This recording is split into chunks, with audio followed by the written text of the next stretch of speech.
Okay, so today we are celebrating World Humanitarian Day, which really started with the Baghdad attack, where we lost around 25 humanitarian actors.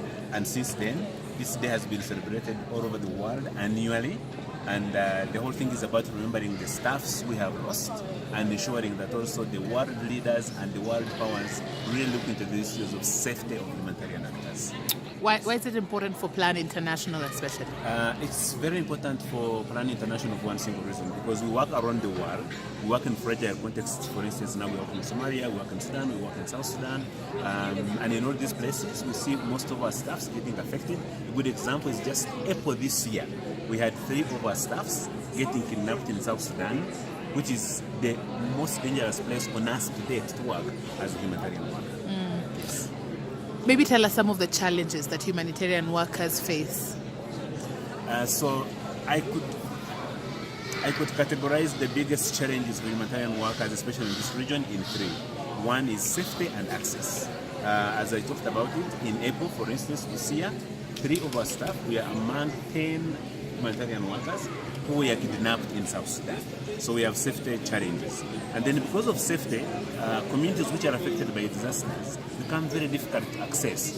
A good example also in South Sudan, the famine which was declared in South Sudan in 2017 was a result of inaccess to affected communities. That's the first. So safety and access as number 1. Number 2 is humanitarian funding.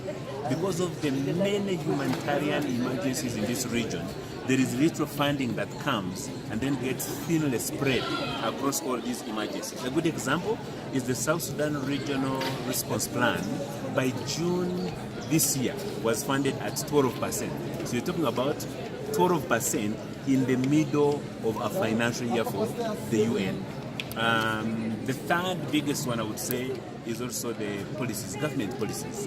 We have problems with visas, we have problems with work permits. If you get a work permit and you get a visa to come into a country, for instance, you still suffer from challenges of travel to different places. A good example, if you go to Khartoum, you have a visa. To leave Khartoum to go to places like Darfur, you still need a permit to allow you to move. When you reach Darfur, to leave Darfur to go into the field, you still another permit or a special pass to make you move to those places. So I would say that government policies are also a huge big hindrance or an encumbrance or a roadblock or an obstacle as far as humanitarian action is concerned in this region. Maybe if you could, in separate instances, say how civilians should not be a target, humanitarian workers should not be a target, refugees should not be a target, and what can be done to ensure that this happens? And be stable. In all these contexts, as we say, the safety of humanitarian workers, the safety of populations that are affected by crisis, all don't need to be targets. Okay, and sometimes they are targets. Humanitarian workers have been killed.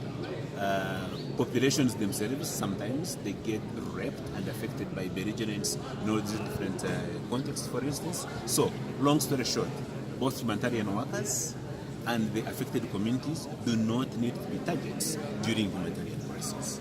Yes. And what can we do to ensure that that happens? Especially the host governments. The governments are usually the perpetrators. Either it's the government soldiers, for instance, or it's different factions in places like South Sudan and Sudan that commit these crimes against the humanitarian workers and affected communities.